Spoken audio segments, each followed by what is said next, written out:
আপনি টাকা রোজগার করছেন কেন? আপনি কাজ কেন করছেন? আপনার সন্তানদেরকে নিয়ে আপনার পরিকল্পনা কি? আপনার নিজের জীবনের উদ্দেশ্য কি? আপনি অস্তিত্বের কারণ কি? ওই জায়গায় আমি জমি কিনতে চাই, এই পরিমাণ অর্থ আমাকে পরিশোধ করতে হবে, এই প্ল্যানগুলো আপনার মাথায় থাকে।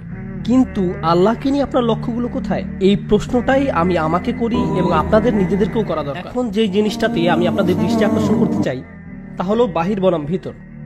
এটি এই আয়াতের সবচেয়ে গভীর শিক্ষা, যা বেদুইনদের জন্য শিক্ষা ছিল। বাহির বনাম ভেতর। যখন আপনি নামাজ পড়ছেন তখন এটি একটি বাইরে দৃশ্যমান কাজ। যখন আপনি ওযু করছেন সেটিও বাইরে দৃশ্যমান একটি কাজ। যখন আপনি কোরআন পড়ছেন সেটিও বাইরে দৃশ্যমান একটি কাজ। এইগুলো সেই ধরনের কাজ যেগুলো অন্যরা দেখতে পারে। যখন আপনি নামাজ পড়ছেন, আমি বলতে পারছি যে আপনি নামাজ পড়ছেন, কিন্তু এই সময় অন্য কিছু একটা ঘটতে পারে আপনার ভেতরে। কেউ হয়তো নামাজ পড়ছে কিন্তু তার চিন্তা আসলে অন্য কোনো জায়গায়।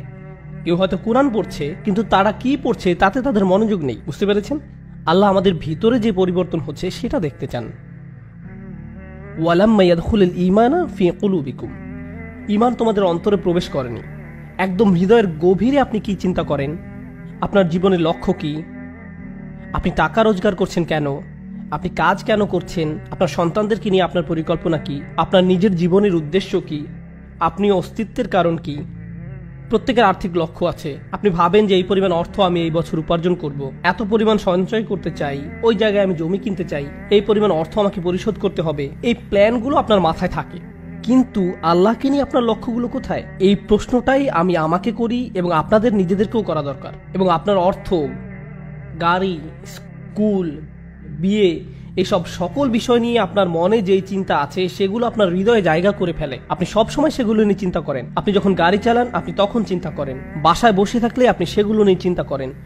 এর অর্থ এই জিনিসগুলোতে আপনার অন্তর পরিপূর্ণ হয়ে গেছে। আল্লাহ নিজের জন্য সেই জায়গাটি চান। আল্লাহ বলছেন না যে আপনি সেই চিন্তাগুলো করবেন না, কিন্তু এ সব কিছুর মাঝে আল্লাহর স্থানটি কোথায়?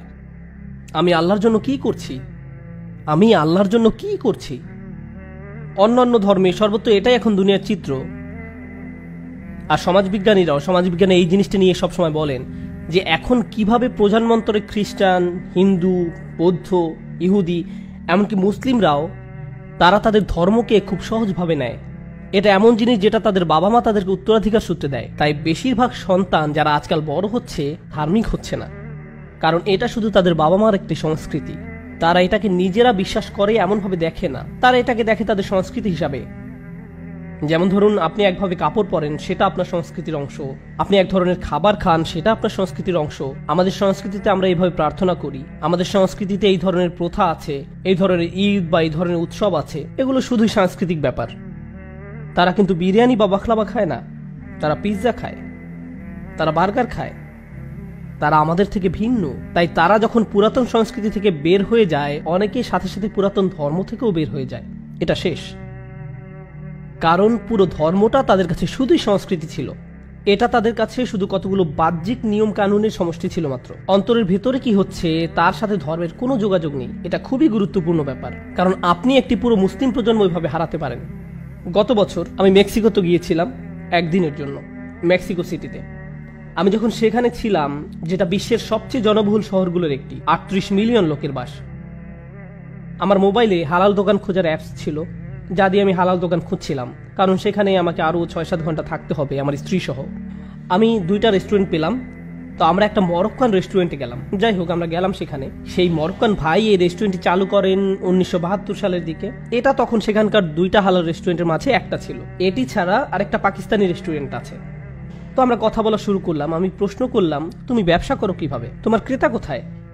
পুরো শহরে যে জুমাটা হয় সেখানে মাত্র 2 থেকে 300 লোক আসে। মনে হয় 2টি মসজিদ আছে, সব মিলে 300 লোক হবে। এর মাঝে একটা মসজিদ হচ্ছে আবার একজন বয়স্কা মহিলার, যিনি মুসলিম হয়েছিলেন এবং তার বাড়িটা মসজিদ হিসাবে দান করে দিয়েছেন, এবং জুমার নামাজ সেখানেই হয়েছিল। আমি জিজ্ঞেস করলাম, এরাই কি সর্বমোট মুসলিম জনগোষ্ঠী? সে বলল, না, এরাই সব না। মূলত 1970 বা 80-র দিকে মেক্সিকো তার বর্ডার খুলে দিয়েছিল, কারণ তারা তাদের ইঞ্জিনিয়ারিংয়ে অনেক উন্নয়ন করতে চাচ্ছিল। তাই তারা তাদের বর্ডার খুলে দিয়েছিল। তখন সিরিয়া, জর্ডান, বাংলাদেশ, এরকম বিভিন্ন মুসলিম দেশ থেকে লোকজন আসলো সেখানে, লাখে লাখে লাখে লাখে। তারা বিভিন্ন ধরনের ইঞ্জিনিয়ারিং, মেকানিক্যাল, এই ধরনের টেকনিক্যাল কাজে সেখানে যোগ দিল। তো আমি জিজ্ঞেস করলাম, তারা সবাইকে আবার ফেরত গেছে? তারা সবাইকে আবার ফেরত চলে গেছে? সে বলল, না, তারা আছে, শুধু তাদের সন্তানরা আর মুসলিম নেই। তাদের সন্তানরা আর মুসলিম নেই। লাখে লাখে লোক এবং মাত্র কয়েকশো লোক জুমা পড়ছে। এটা খুবই বাস্তব একটি ঘটনা। এই ধরনের ঘটনা ঘটে যখন আপনি শুধু আপনার কাজ নিয়ে চিন্তা করেন। আপনি টেবিলে খাবার সরবরাহ করেন, কিন্তু আপনি আপনার অন্তরের ক্ষুধা নিয়ে চিন্তাই করেন না। আমরা মুসলিম, আলহামদুলিল্লাহ, আর কি দরকার? শুনুন, আপনি হয়তো চিন্তা করছেন আপনার ক্যারিয়ার, আপনার সঞ্চয়, আপনার ভবিষ্যৎ নিয়ে, কিন্তু আমি একটা ভয়ানক কথা বলি যেটা নিয়ে আপনি আমাদের সবার চিন্তা করা উচিত। যখন আমরা আল্লাহর সামনে দাঁড়াবো, আমাদেরকে আল্লাহকে জবাব দিতে হবে। কেন লা ইলাহা ইল্লাল্লাহর যে উপহারটি আপনাকে দেয়া হয়েছিল, আমাকে দেয়া হয়েছিল, মুহাম্মদুর রাসূলুল্লাহ সাল্লাল্লাহু আলাইহি সাল্লামের যে উপহারটি দেয়া হয়েছিল আমাদেরকে, যেটা খুব সহজে আমরা আমাদের সন্তানদের মনে গেঁথে দিতে পারতাম, তা কেন আমরা করতে ব্যর্থ হয়েছি? কারণ আমরা অন্য কাজে ব্যস্ত ছিলাম। অন্য কাজে এতই ব্যস্ত ছিলাম যে দুই এক প্রজন্মের মাঝেই লা ইলাহা ইল্লাল্লাহ বলার মতো আর কেউ থাকছে না। এই জন্য আল্লাহর কাছে আমাদেরকে জবাবদিহি করতে হবে। فطال عليهم الأمد فقست قلوبهم وكثير منهم فاسقون।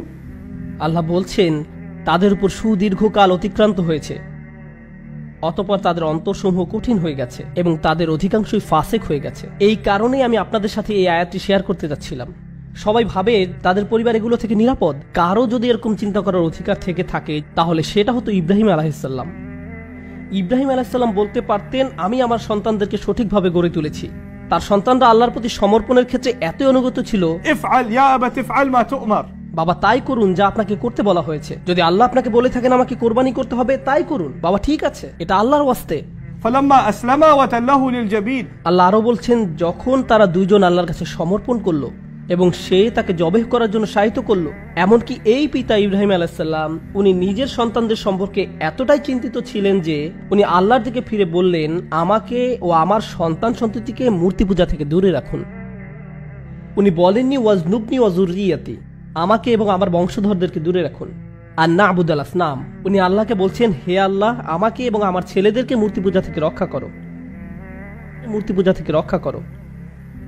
উনি যদি বলতেন জুররিয়াতি, তাহলে বোঝাতো আমাকে, আমার সন্তানদের, তাদের সন্তানদের, তাদের নাতি নাতনি সবাইকে তুমি মূর্তি বা আইডল পূজা থেকে রক্ষা করো। উনি এতদূর পর্যন্ত চিন্তা করছেন না। উনি চিন্তিত যে উনি নিজে এবং ওনার সন্তানদের জন্য। এমনকি তারা আল্লাহর কাছে সমর্পণ করার পরে উনি মনে করছেন যে ওনারা নিরাপদ নয়। হে আল্লাহ, একমাত্র তুমি আমাদেরকে নিরাপদ রাখতে পারো। রব্বি ইন্নাহুন্না আযাল্না কাসীরাম মিনান নাস। এই দোয়াটা পরে আমি সত্যিই স্তম্ভিত, আমি পুরোপুরি অবাক। কাবা সেই বাড়ি যা তিনি বানিয়েছিলেন, উনি বানিয়েছিলেন তার ছেলেকে সাথে নিয়ে। এরপর উনি আবার ওই শহরে যখন ফেরত আসলেন, তখন সেখানকার সবাই আল্লাহর ইবাদত করত। এরপরও উনি চিন্তিত এবং আল্লাহর কাছে দোয়া করছেন, হে আল্লাহ, আমাকে এবং আমার ছেলেদেরকে মূর্তি পূজার হাত থেকে রক্ষা করো।